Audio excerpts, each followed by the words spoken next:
We see the story of Jesus going to the cross, and everything seems to kind of be hand in hand. And then there's this one character that seems to interrupt the narrative. His name's Barabbas. We don't even know much about him except that he's a murderer, a leader of an insurrection, a rebel. And why he's even mentioned, sometimes I'm not so sure. It's like, what? This is about Jesus going to the cross.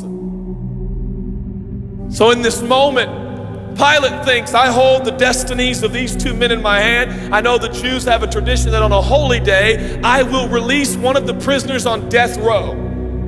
Pilate stands on this audacious stage, who now presents Jesus, Son of the living God, versus Barabbas, the thug and rebel. He says, all right, who do you want?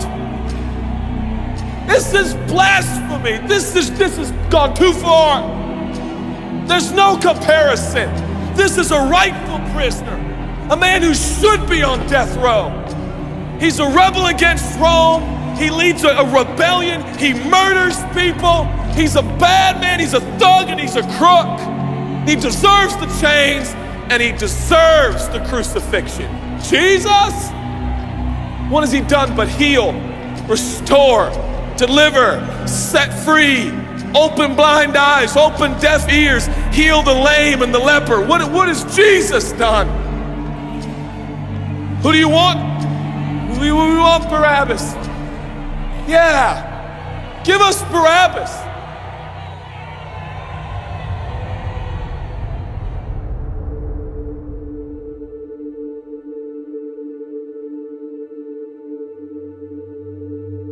People say, give us Barabbas. The Roman soldiers come up and they put the key in and they unlock Barabbas from his chains and shackles. And he walks down the platform, welcomed by all of his thug friends. Yeah, the people love me. Yeah, that's right. I don't even know who this Jesus guy is, but all I know is my people love me.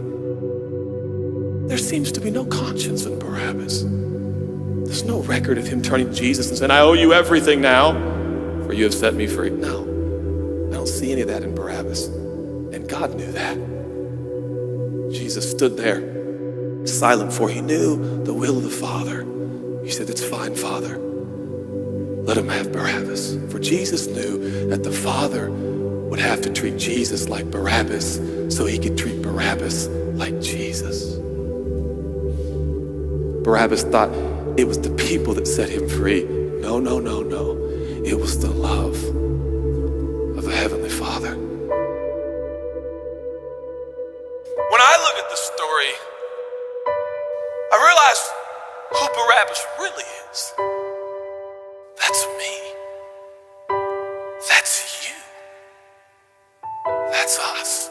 And I was reading this the other day, and I felt God speak to me. I love Barabbas. I love him. But God, he's bad, man. I love him. And I wanted him to go free. But didn't you know that he probably would have never acknowledged the free gift? Yeah, but I love Barabbas. While we were still sinners, Christ died for us. God sent his son for Barabbas, even the one he knew would walk away from Jesus and his free gift and never come back. He loves him. And the nerve, the gall, and the audacity of believers to think, I got saved by grace, but now that I'm in this deep, dark place of bondage, I better work hard to get myself out. What? That's the opposite of the gospel. Are you bound? Are you held under the power of this temptation, this sin? Do you feel like it's controlling you? What are you gonna do? I'm gonna shake myself free. Stop it! No, you won't. You're no match for the powers of hell and the urges of sin. You will not overcome it, and you will never overcome it. You'll just be another statistic. There's no answer within yourself. Your own marriage, your own goodness, your own discipline, your own devotion will not save your marriage and will not save your kids. There's only one. And he's the one that took your place. He's the one that stood silently on the platform with Pilate and said, yes, let him have Barabbas. Take me. How many times have I stood on that platform with Pilate and Jesus, and I'm the Barabbas, and they start to take my chains off, and I say, no, no, I deserve this. I deserve the guilt. I deserve the shame. I deserve the consequence. I deserve it. Jesus seems to look at me and say, no, son, let me have it. Let me have your sin. Let me have your pain. No, God, I did it to myself. I deserve it. My marriage won't make it. This is what I deserve. I deserve divorce. I deserve poverty. I deserve sickness. I deserve it all. No!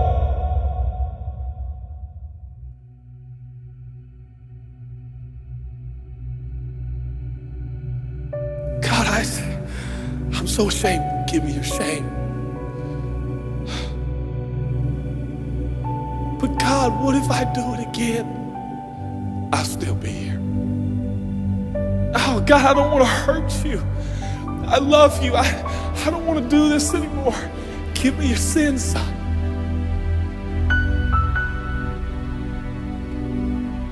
This is all we got. It's all I got. It's all you got. We can play games. We can play church games. We can pretend like some people are better than others and that's why they're blessed, or we can all come to the honest conclusion that it's God. And it's God alone. The greatest challenge is not your discipline, your devotion, your focus. Your greatest challenge is believing the gospel. Could it be that there's a God with a love so scandalous, so wide, so deep, so vast, so high, so expansive, so welcoming, so inclusive? Let me have your sin, son. Okay. And I give him my sin.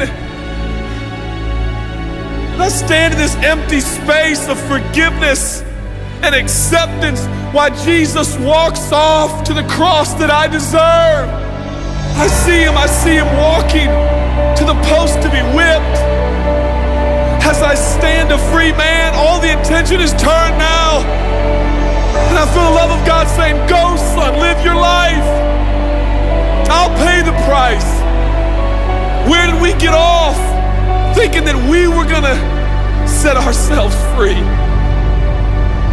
It's still Jesus.